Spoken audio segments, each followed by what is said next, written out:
Hey, Jeff at Governor's again, another old Iron 101. These are our garden gates, and garden gates are generally ones that are 3 foot and shorter.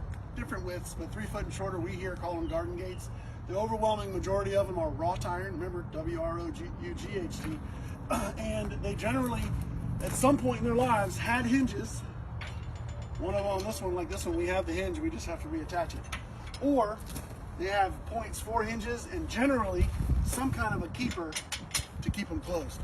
We are able to, we have a full welding operation, so we can actually repair them, sometimes build them from scratch, but the craftsmanship that went into these is old school and very difficult to come by now. Hard to replicate. Pairs of gates, so a garden gate is harder to make them longer because they tend to want to rack.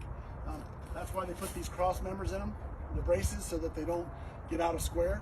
And if it gets out of square, the inside edge drags, so it makes sense. But they're fairly uncommon. Generally, the longer ones are taller.